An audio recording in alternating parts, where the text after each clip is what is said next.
Good morning, everyone. Welcome back to the Seven Figures or Bust podcast, the number one podcast in the world for growing your insurance business. This is episode 51. I'm Christian Brindle. I'm joined with my co-host, Glen Shelton, this morning. Glen, good morning on a Thursday. Good morning, sir. Man, we got two really, really good topics, I feel like, for the audience this morning. We do. We're going to be talking about almost like a larger plot that seems to be unfolding. If for those of you that are paying attention to, at least at every turn possible, how can agents be pushed out of the conversation? We're going to talk about that. Very scary. And, but to start the show, we're going to be talking about basketball. No, I'm just kidding. Let's talk about the NBA trade deadline, which cuts off today at 3 p.m. Eastern. Which team got the best? Was it the Bucks with Kyle Kuzma? No, I'm just kidding.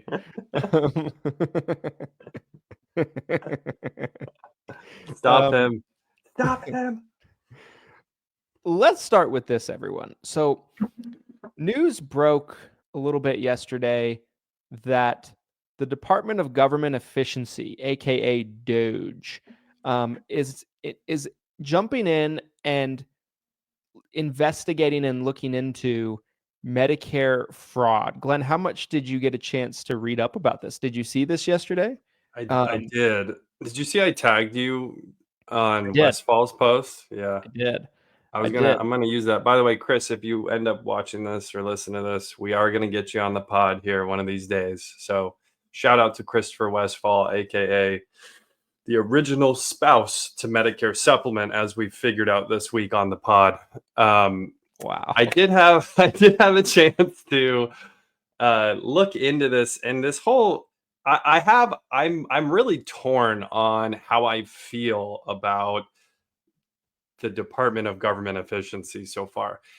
I don't understand, because I guess again, the way there's so many ways that this could go from here. Like, we're at the starting line, and I do see some paths forward where obviously we all know that there is a ton of waste and fraud in Medicare. Not to mention all these other different parts of the government. So on one hand, I'm like, this is what we need. We've needed this for a really long time. But then on the flip side, who gets to classify what is waste and what is fraud? Yeah. And that's where it gets into this really scary, murky area where it can be subjective. And I don't know about you guys, but I don't love the idea of someone telling me, hey, your compensation is actually waste. It is government waste to have this Medicare money that goes to the carrier and then to the agent or to the broker. We're looking at this as waste. We're actually going to stop paying you guys. Not saying that that's going to happen, but I'm looking at all these different paths forwards for me, because again, guys, the inauguration was like 2 weeks ago. It feels like it was 2 years ago already, because with everything that's happened. Yeah, it's been wild already. How fast some of this stuff has changed. So I don't know how to feel about it yet. What do you think about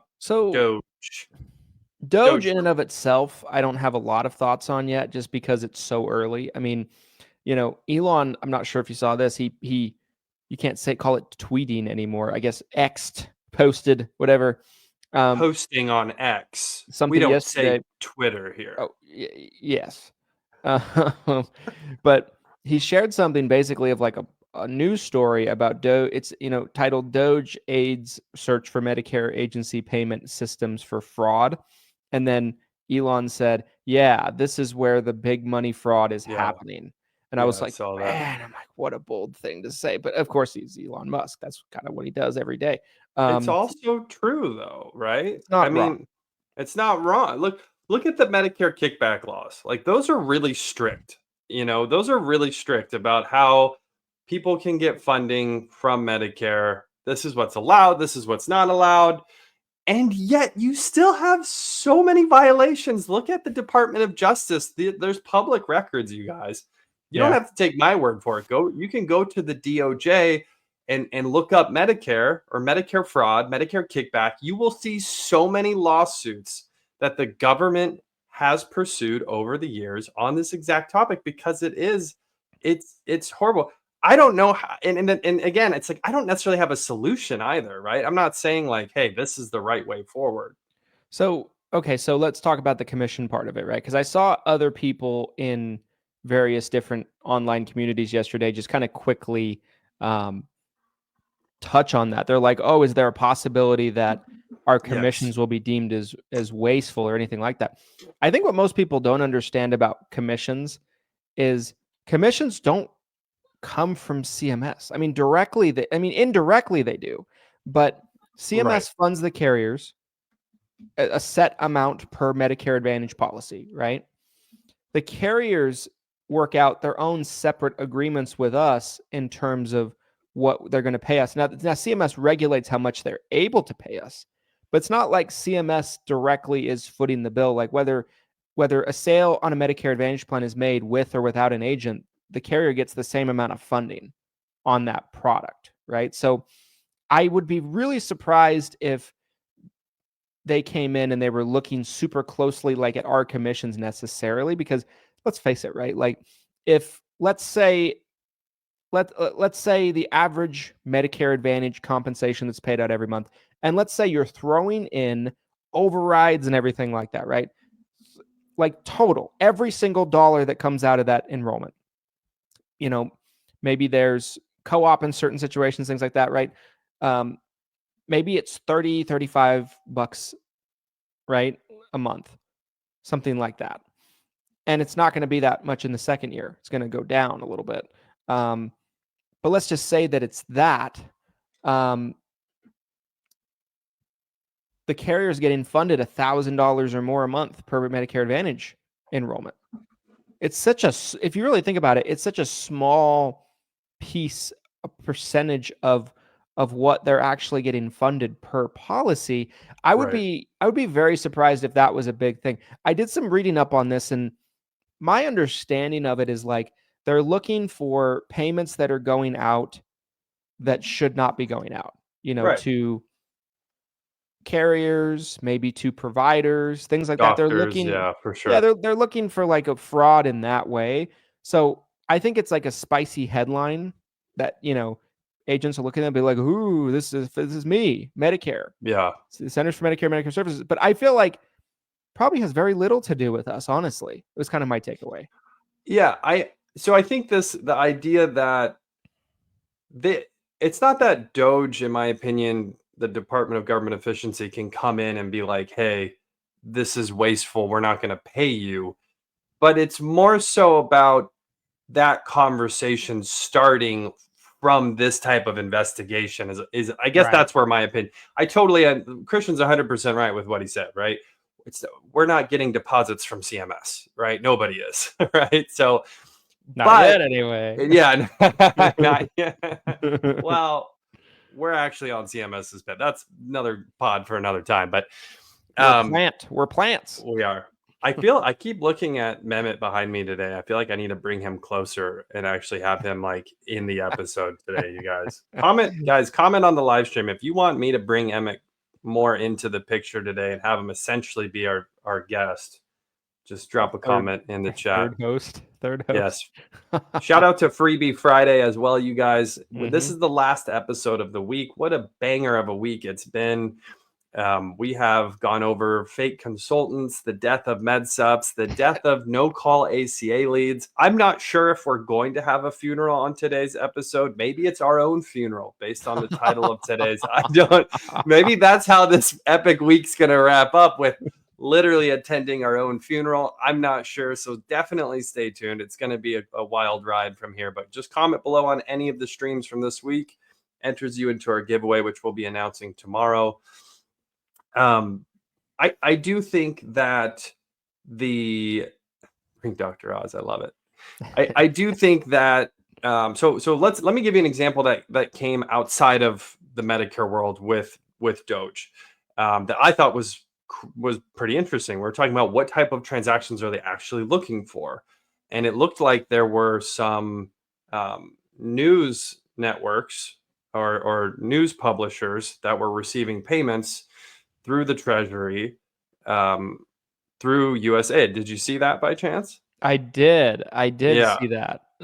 which is very interesting as far as why do we have millions of taxpayers' dollars going to a news network? I'm just curious why. That's the type of stuff that doesn't really track for me.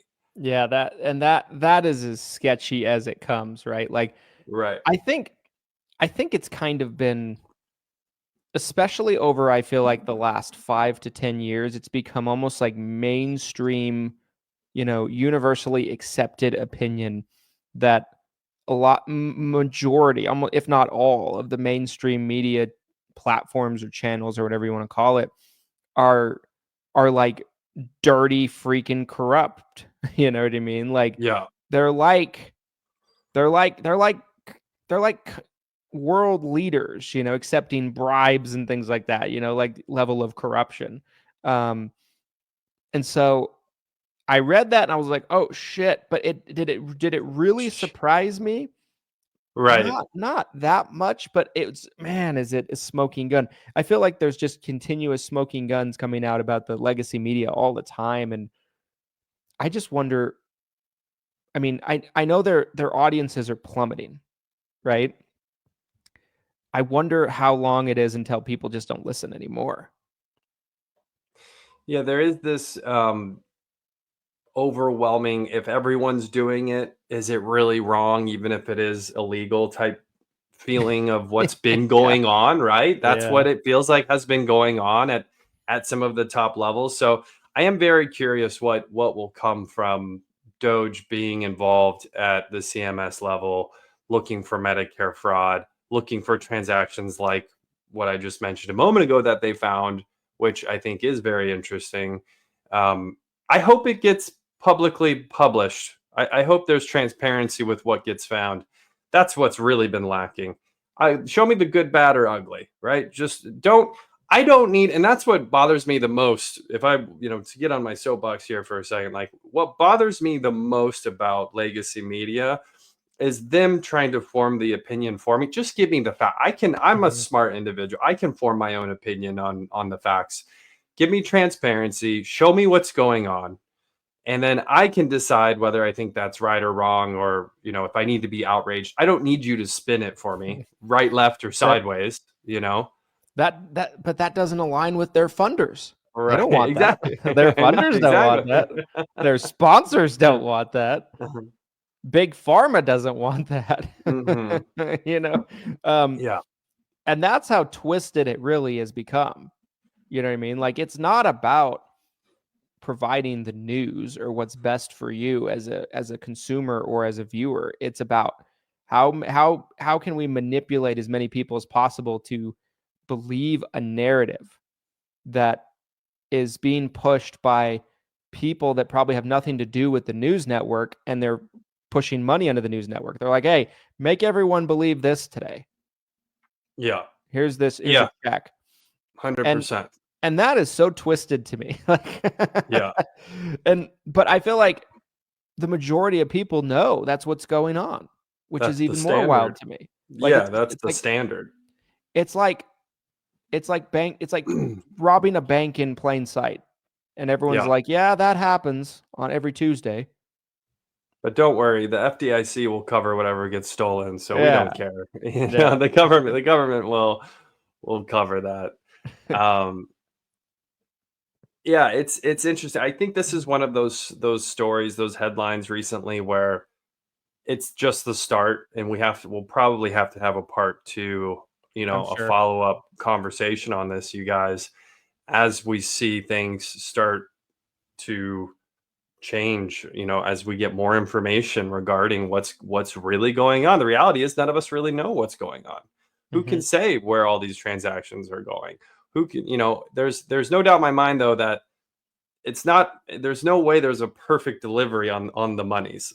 There's no way that they're like, hey, we checked, CMS nailed it, 100 for 100%. Like, there's definitely a percentage of transactions that are going to corporations or individuals that shouldn't be getting taxpayer money that's been earmarked for Medicare. So it is going to be fascinating, I think, where this goes from here. Yep, I agree. Let's move into this episode's sponsor, and then we'll move into the main topic of this episode, which I think we both have a lot to talk about, a lot to say about this. Glenn, tell us a little bit about this episode's sponsor, if you would. Yes, guys, today's episode is sponsored by Hire Heroes. If you are looking for a virtual assistant, someone who's been vetted, who is guaranteed to provide you top-notch service to help you grow your agency, grow your business, and handle those low revenue or no revenue generating tasks, look no further than Hire Heroes. At Hire Heroes, we have a pool of already trained and vetted virtual assistants who can come in and handle a variety of tasks to free up your time to spend on higher revenue generating activities, spend time, more personal time with your wife, your family, your kids. What you do with your time's up to you, but what we do at Hire Heroes is give you your time back. So if you feel like you're bogged down, if you feel like you're not getting the things done that you want to get done, if you feel like you should be making more money than you are, go to hireheroes.com today. Look for the link that will allow you to submit a 2-minute questionnaire on the tasks that you need help with, and we can play matchmaker and find the perfect virtual assistant to plug into your agency. That's hireheroes.com, hireheroes.com. I love it. All right, guys, let's shift gears a little bit. So I wanted to kind of start off by talking about kind of what brought this topic to the forefront. Actually, we had a little bit of a different lineup on today's show. We kind of last minute pulled an audible because I thought this topic Peyton Manning over here. We pulled a Peyton Manning, not Eli. Omaha! Eli never did audibles. No. He just threw into traffic, you know. But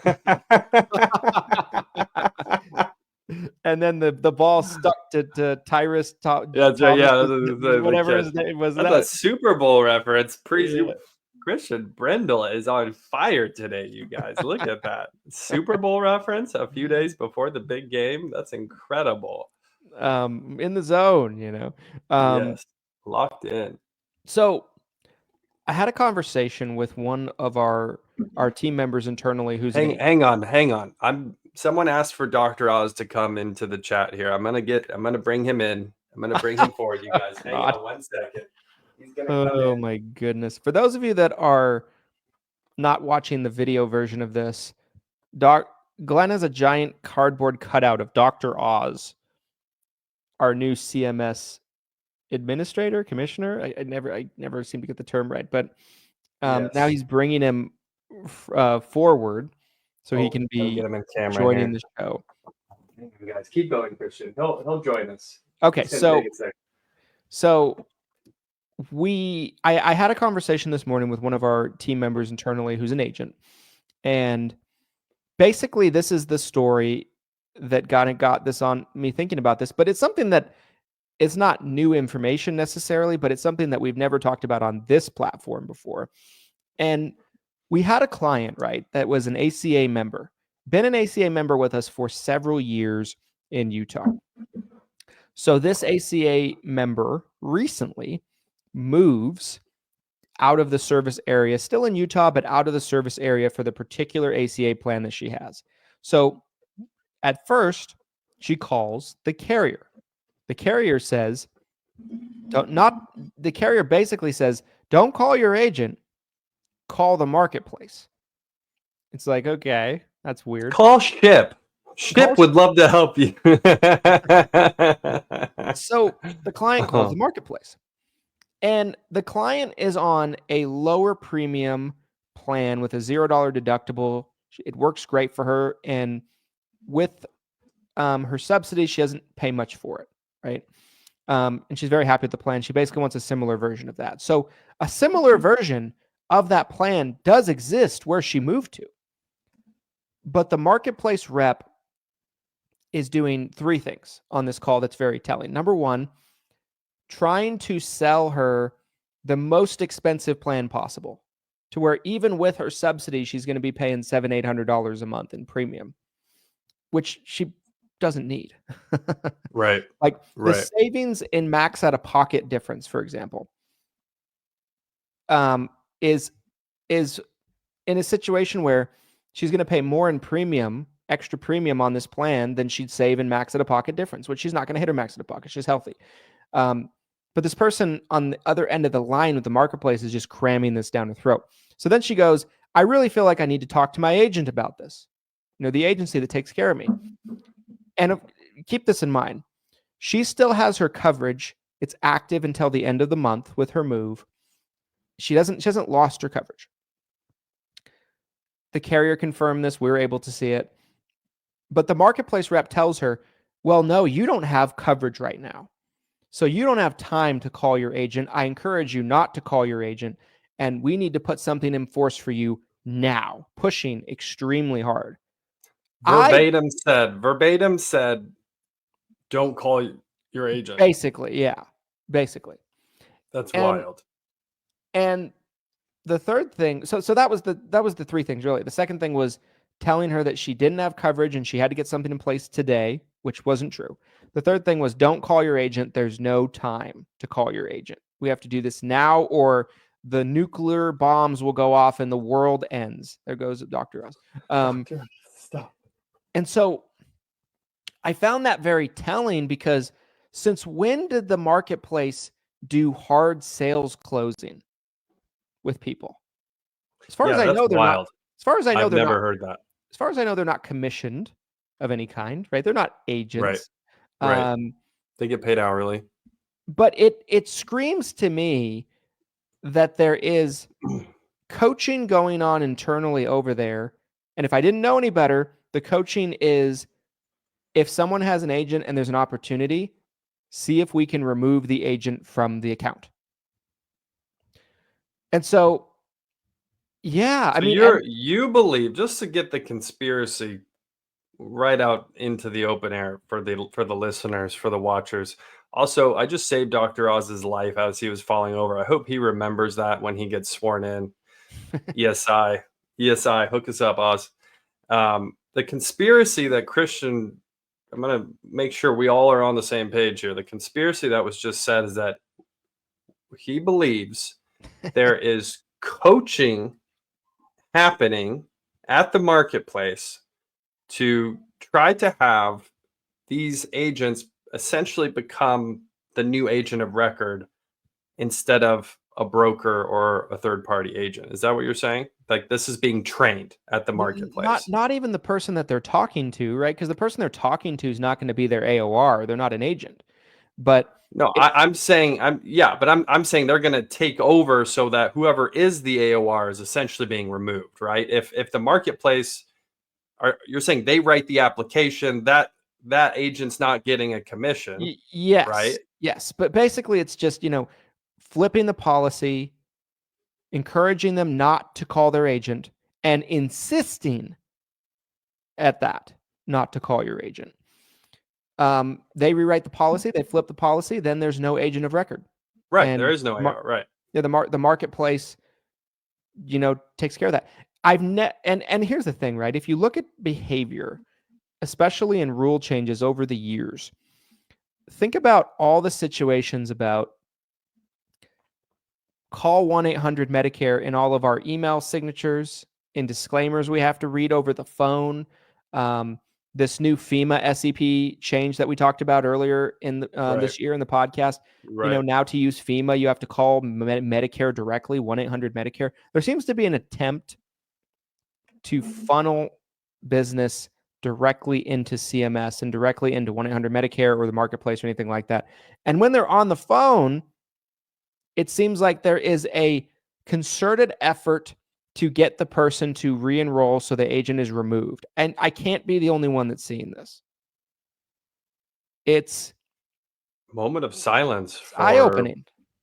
Moment of silence for brokers and agents as we become obsolete overnight, between the Department of Government Efficiency deciding we're no longer necessary. The carriers, I'm assuming, in this conspiracy, that Christian Brindle just announced to Brindle Nation. The conspiracy here, I'm assuming, is that the carriers are supporting this. Would they not? If this was really happening, let's assume this is true. For the sake of argument, right now, here on the Seven Figures or Bust podcast, we're known to speculate. Let's just say this is true, that there's a bigger scheme going on behind the scenes, that this isn't about compliance or protecting Medicare beneficiaries, that this is more so about how can we funnel beneficiaries directly into CMS, get rid of agent of record, stop paying commissions to agents and brokers, slowly siphon off those commissions over time. Who's winning the most out of that situation, right? The carriers. Their bottom line's growing, right? If they could take 10% and remove 10, let's just say it was like a 10% per year windfall where they don't have to pay brokers or agencies downlines. They're able to save 10% every year. 10%, 10%, 10%, because 10% of beneficiaries are going direct to CMS, direct through the marketplace. Who's winning bigger than the carriers in that scenario? Yeah, I think it's... Who's winning more than the carriers in that scenario, Christian? Dr. Oz?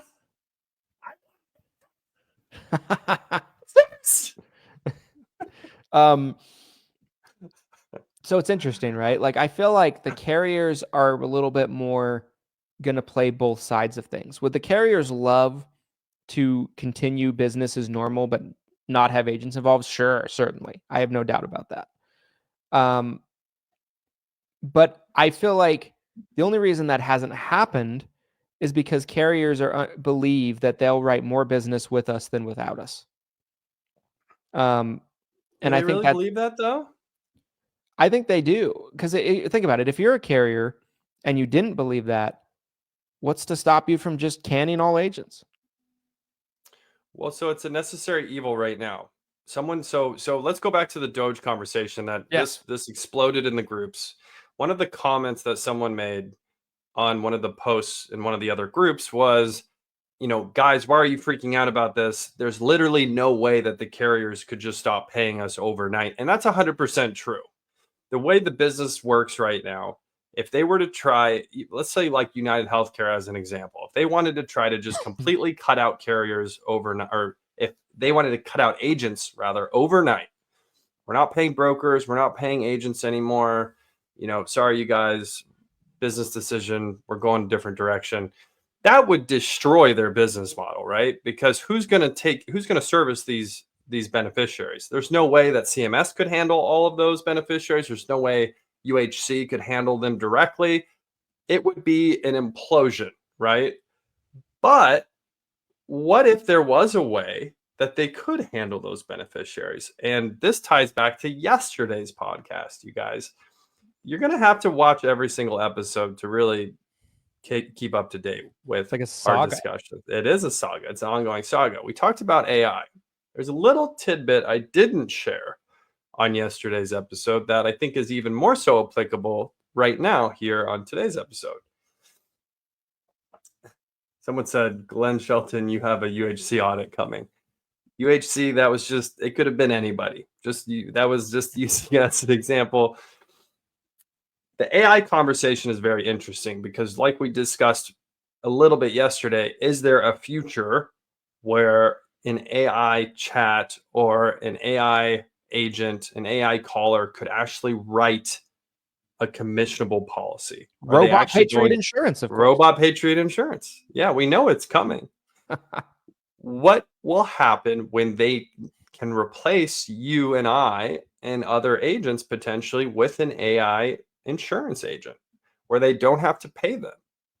That is where I see synergy between these things happening. What Christian said a moment ago is true today, right now. They need us. Whether they want to pay us or they don't want to pay us is totally irrelevant, in my opinion. They need us. They need us in a bad way. So here's where I feel like there's a pathway forward, I guess, right? I feel like the more necessary that agents feel to their clients, the more it's going to be difficult to pry clients away from us. Like in the example I gave earlier with the marketplace, our client, regardless of the advice that was being given to by the marketplace, did not listen and called us anyway. Right? So what does that tell us?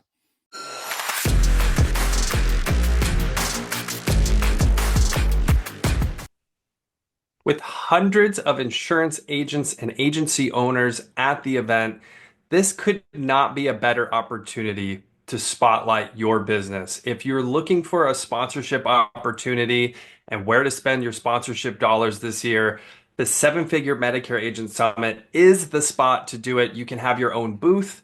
You can network with agents. This is the 4th annual summit, so there's going to be a lot of agents there and a lot of agents who are looking for help from vendors for leads, educational vendors. You could have a software tool. There's so many great vendors that we've had in the past, and we're looking at a lot of great opportunities for businesses to sponsor at the Seven Figure Medicare Agent Summit. So if you are looking for a sponsorship opportunity, make sure to check out sevenfiguresmedicareagentsummit.com. Get your tickets today while they're still available and reach out about sponsorship opportunities. We'd love to have you involved with the Seven Figure Medicare Agent Summit in 2025. Now back to the show.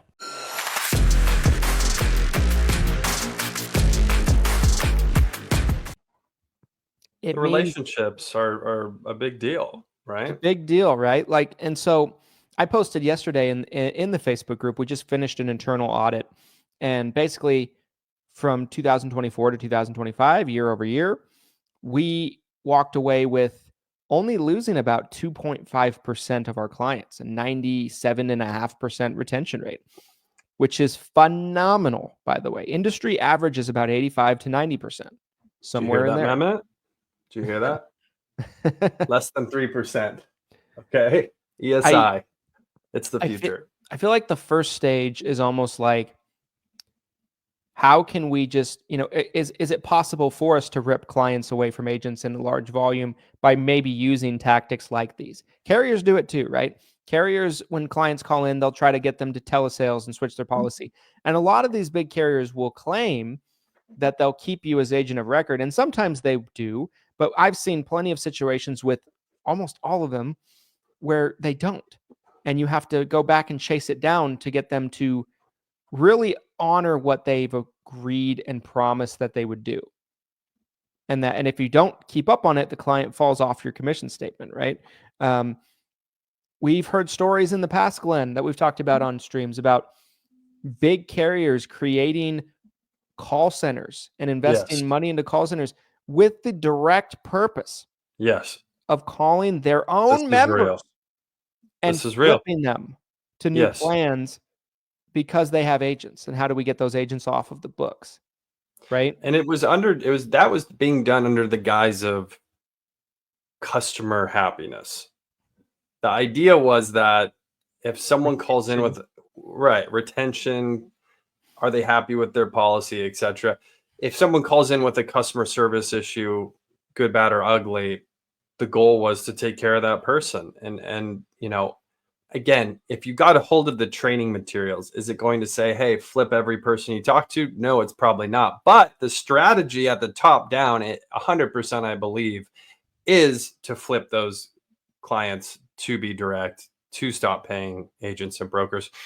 The math for them on paying for an LOA agent an hourly rate in a call center position versus having to pay a broker year over year to take care of that client, the economics are not in favor of us. I'll tell you right now, the economics are not in favor of us. So that's where things can, again, I like to follow the money in a lot of these situations because I think that's where the truth is. If you're really scared about this, that's the reason to be scared, in my opinion, is it is significantly more cost effective for them to handle these beneficiaries directly. They just can't handle the volume right now. That's the number one reason why it's not as scary as the math states. You look at the math and it is scary because it's like, oh, wow, they could cut us out, save all this money, handle all these clients, but there's no way they could handle the volume, not even close. So it would Yeah. take something major, in my opinion, something major like a huge technology change. Here's my thought process as well, because I'm a big believer that there's a pathway forward with this, to where you as an agent watching this, if this freaks you out, are able to survive. And I believe what that is making yourself as irreplaceable as possible in the minds of your client. This 97.5% retention rate, while not super far off from our normal rate, is higher than it's ever been that I can remember. You know, that's a huge number. Right? That's a crazy number. That means if you have 1,000 clients, you're losing probably 20 of them. Yeah. You know what I mean? Like, and you're keeping 980. Like death should kill at least probably Yes. 3. Yeah. We beat the death average. Yeah. Like literally. And there were several clients I can think of off the top of my head that were just nightmare pain in the butt clients. And we kind of told them to leave in AEP. Yes. And they did. I went and checked a couple of their names. Good. Still 97.5%. Like, it's just, and so by making yourself as an agent or agency so valuable in the eyes of the client and so trustworthy as an unbiased source that can really represent any option that's best for them. That's what the carriers don't have going for them. That is the weakness they will always have, is that for someone to buy directly from the carrier, they have to either trust that carrier blindly that it's what's best for them, or shop everybody individually and spend all this time, right? That's where agents are so convenient. You can spend 45 minutes to an hour with an agent and know everything you need to know about what the plan is that's best for you if you have a trustworthy agent, right? That's not trying to just sell one thing. But tell me this really fast too. Is there or is there not kind of this unwritten rule of conduct or ethics among agents where it's like you almost tell people to do the opposite of what the marketplace told that client today, right? Isn't there usually this rule of like, listen, I don't know why your agent put you in this. Contact your agent. I mean, again, on the life side of the business, you guys, there were several times where I was showed a life policy that didn't make sense. And I might try to poke holes in it to set myself up. But at the end of the day, I'm not saying don't contact that agent. I don't know why the agent wrote that policy. Maybe they were a captive agent and that was the only type of policy they could offer. Maybe they genuinely thought that was the best policy for them at the time. But there were many times where I sat down with a client and I said, I'm not sure why you have that policy. You should contact your agent. Yeah. So this could be an episode in and of itself too. Yeah. Because that is, ethics of agents and agent of record changes. I've been on the record saying that I'm very pro agent of record changes. I don't think it makes you a scumbag or a bad person. I'm not against AOR changes. Yeah, like I could never see myself if I was out in the field and I was reviewing someone's policy and I can do better for them. I could never, I don't think I've ever had a situation where I told them, why don't you call your agent and check with them? I was like, no, I'm like, they put you on a worse plan. They don't know what they're doing. They didn't show you this plan. Oh, that's awful, Mrs. Joe. I was such a, little devil. But see, that's what still would come from these conversations, right? I was playing, same playbook, right?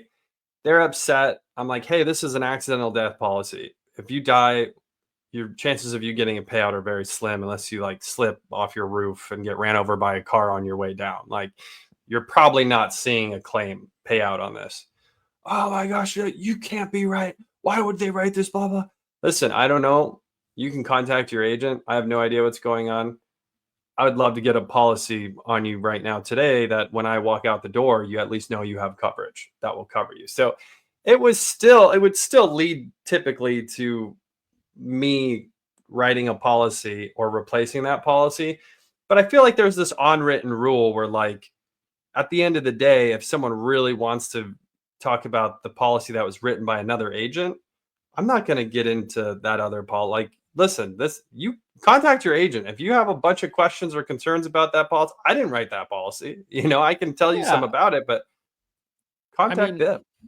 I mean, in this case, though, I feel like it's apples and oranges, right? Because we're talking about a marketplace rep that doesn't get commission, right? And True. it's a client that is different. It's a client that didn't have a grievance with her policy. She was trying to update her address, and the carrier said, "Call the market." You're totally right. Very, very different for sure. But I would love to talk about that conversation on another pod, though, the agent of record conversation, because that really triggers people. They get agent versus agent. Yeah, that's a great topic. What do you do when you come across another agent in the field? The good, bad, and ugly. Slice their throat. I mean, no hesitation. No hesitation. What's that? There was a who did that song? There was some rapper back in the day that did this song like, if it's me against you, toe to toe, you're gonna lose, kind of thing. I'm gonna win. You know what I mean? I'm gonna win.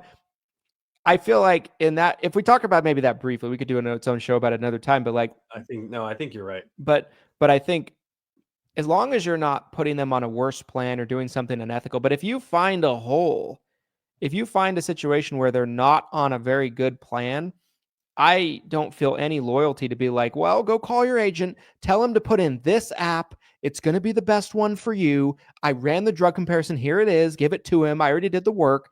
Like, some agents operate that way. Like, like it's like this, brotherhood of like loyalty to agents. I'm like, I don't know that agent. That agent probably is, trying to bury me in the backyard with how many apps they're trying to take from me, It's a fine line between like lying and disparaging an agent that you don't know. Yeah, right? That's not okay. That's not okay. Right. But then there's like the other side of it where it's like, hey, I don't know why they wrote that policy. You probably got the worst policy you could have gotten. Let me help you.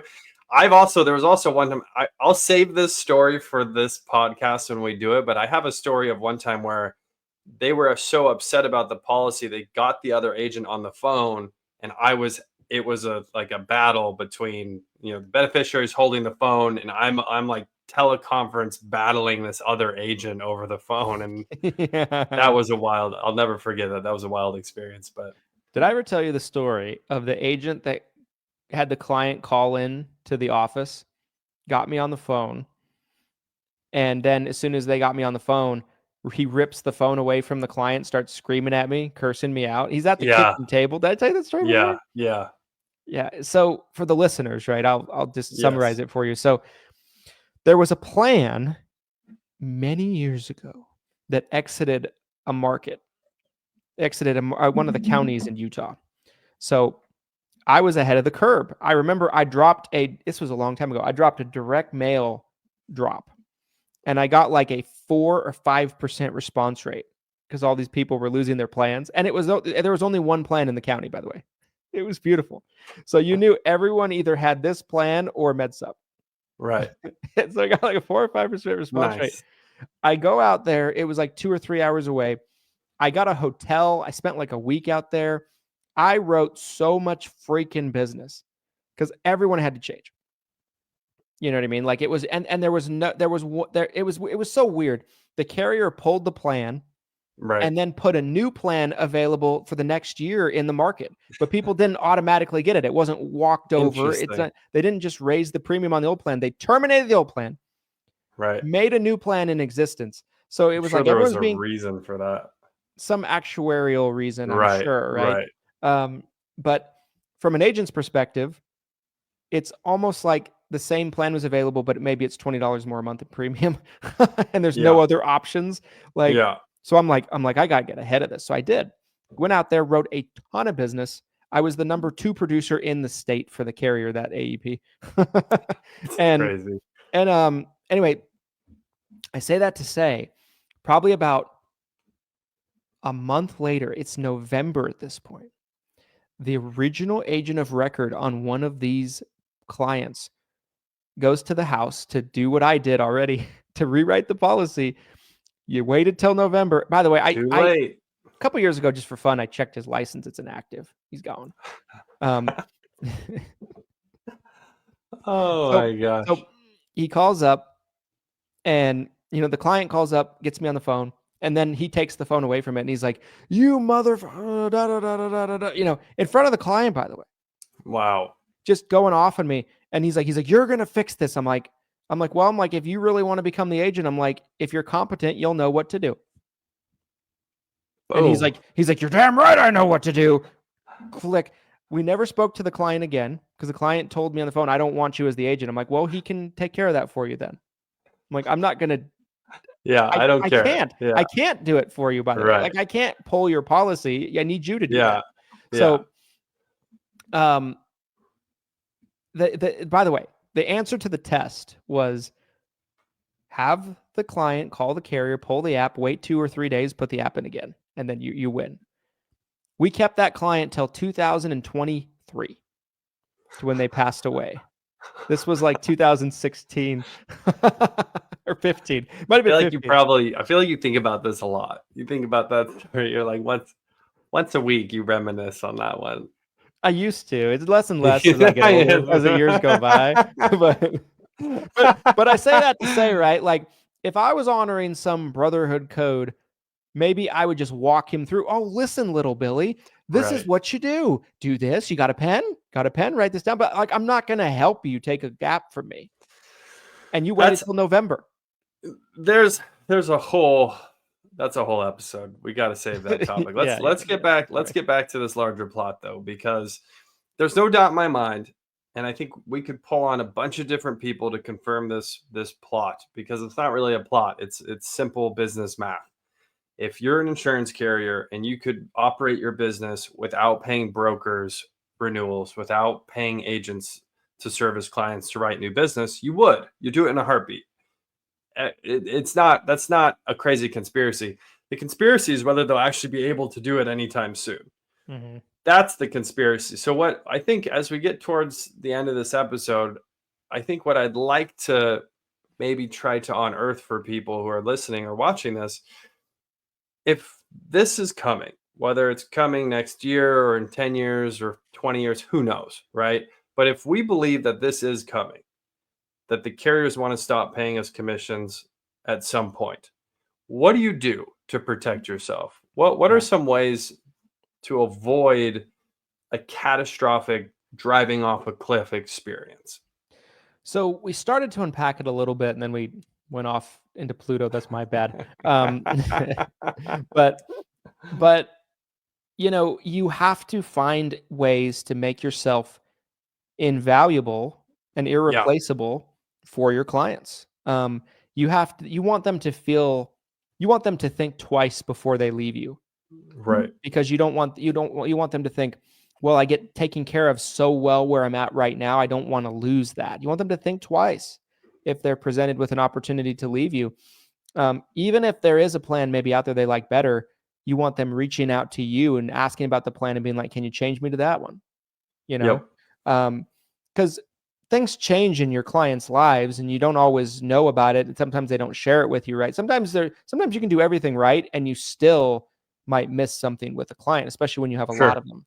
And so, so I guess the short story, the short answer to that is, how do you do that? How do you become irreplaceable? Well, the answer to that, in my opinion, is you need to do, I think, 3 things really well. 1, be very responsive and reachable. Be able to have your clients be able to call you.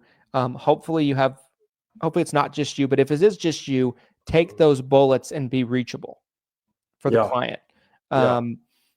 That's number 1. And if they leave you a message, call back, right? Like in my first couple of years as an agent, I would tell clients, and I made a lot of sales by doing it this way. I would say, I have a 24-hour return call guarantee.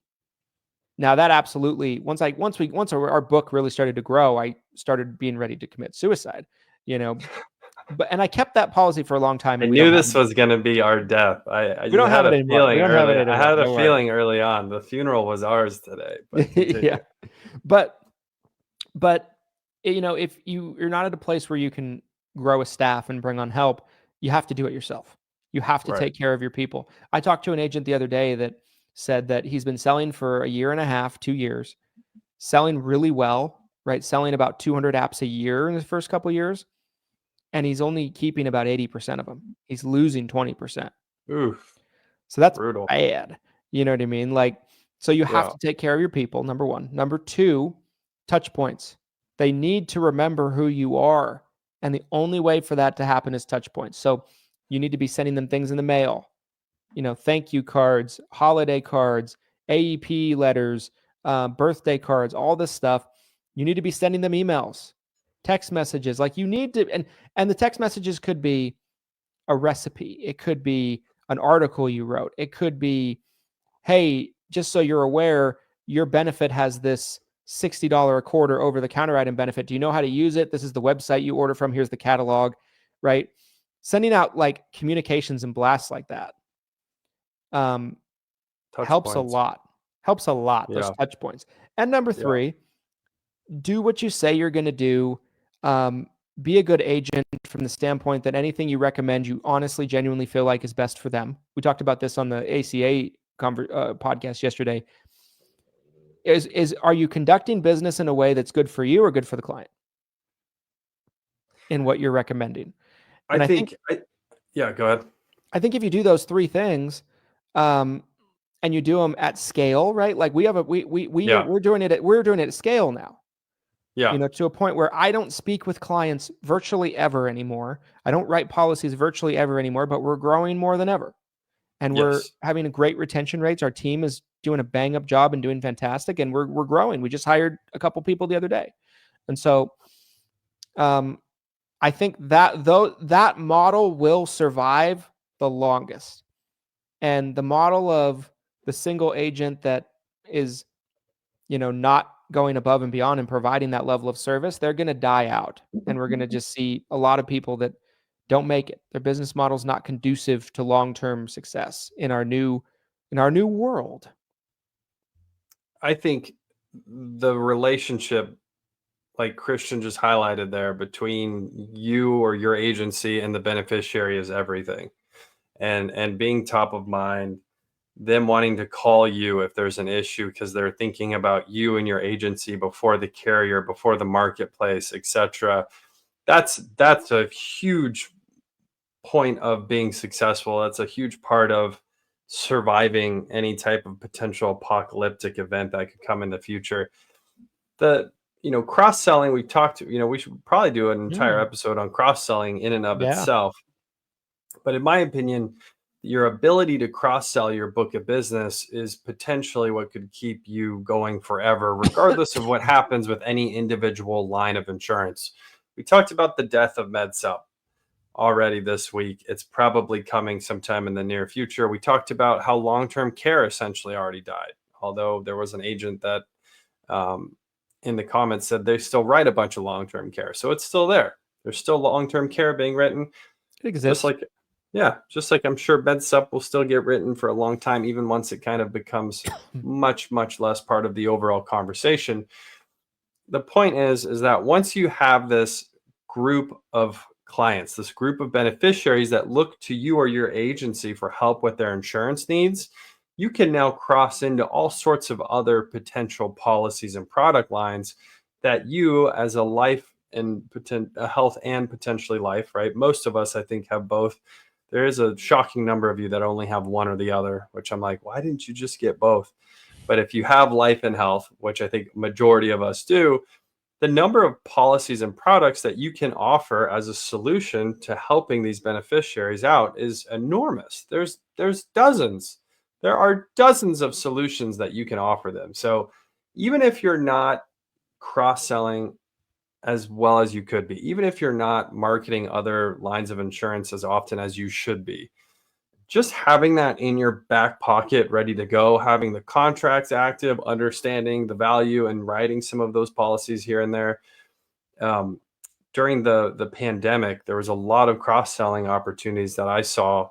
Some of these bigger call centers switch to selling cancer insurance, selling dental, vision, hearing insurance, short-term care. there are so many opportunities that we have as agents.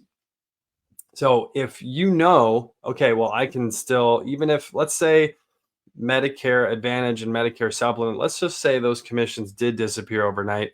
If you knew you had another core 6 offerings that you could turn around and pivot to and start firing away with your existing group, your existing book, that's a huge difference compared to most people if they have nothing in their back pocket.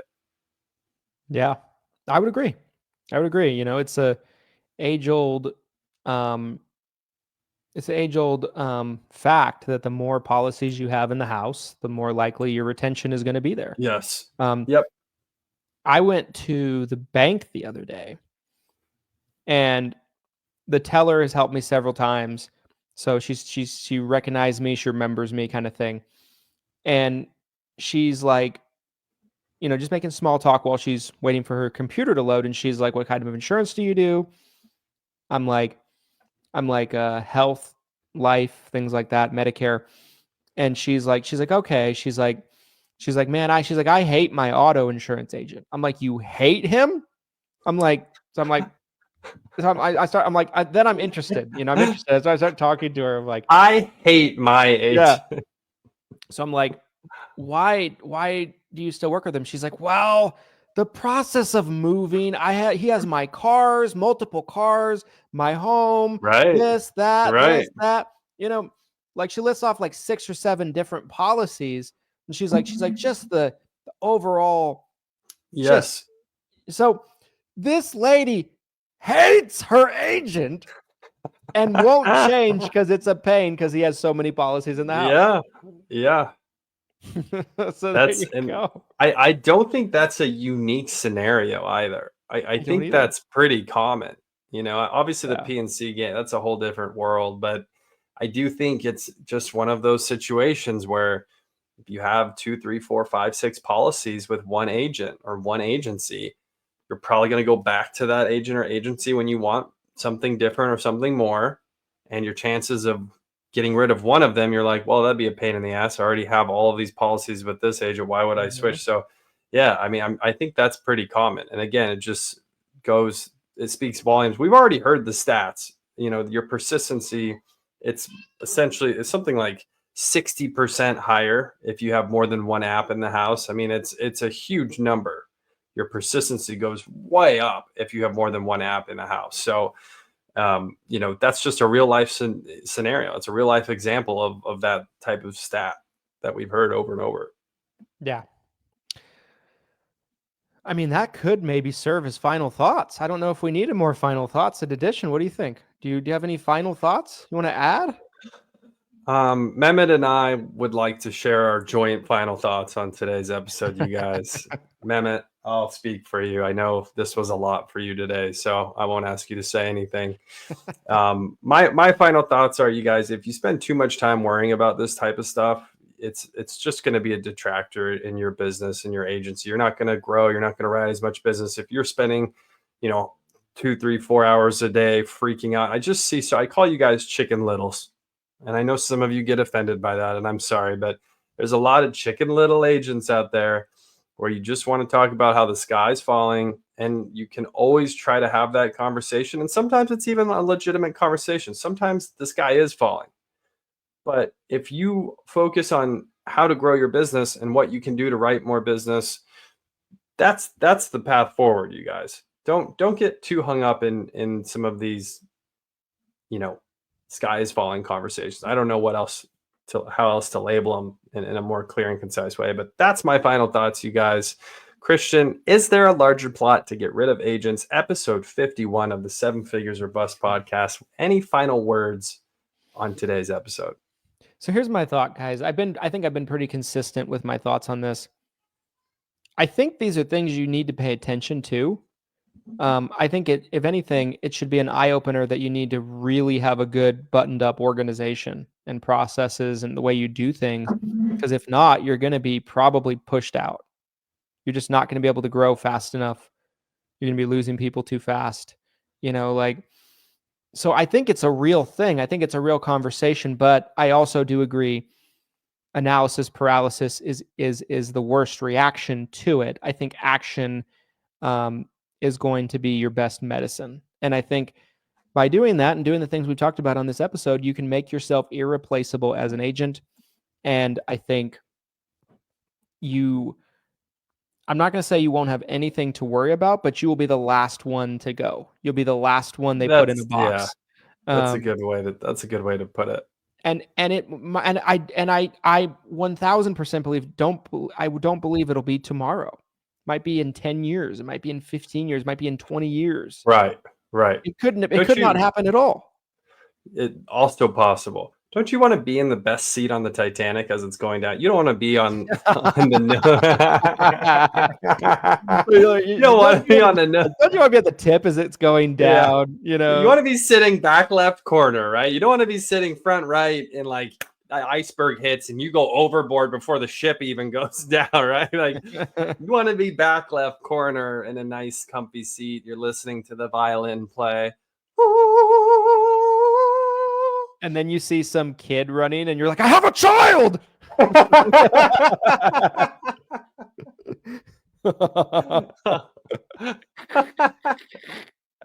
Violence.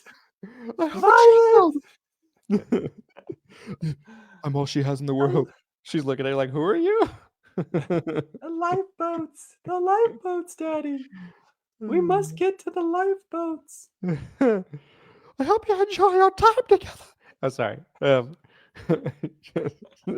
my gosh, guys, you missed it off air after the MedSub funeral episode, which I listened to the whole episode back yesterday. By the way, it was just such a great episode. Yeah, it was. Off air though, Christian did a Star Wars funeral analogy with Qui-Gon Jinn from the Phantom Menace. That was 5 out of 5 stars. Incredible acting. I would ask him to do it again right now on air for you guys, but it just probably won't hit the same. But we'll compare. It won't. But check out that episode. It was episode 49. It's one of our best episodes yet so far. And we have a lot more great episodes coming for you guys next week. We do indeed. Thank you guys for watching all the way to the end. We appreciate it. Make sure to subscribe on the platforms that let you do so. Comment #team replay on the platforms that let you do so. Leave a 5-star review on platforms like Apple Podcasts. We appreciate the support. Helps more agents find the show who need the information. And we will see you guys on the next episode. Wishing you massive success in your business going forward. See you, everybody. Goodbye, Mehmet.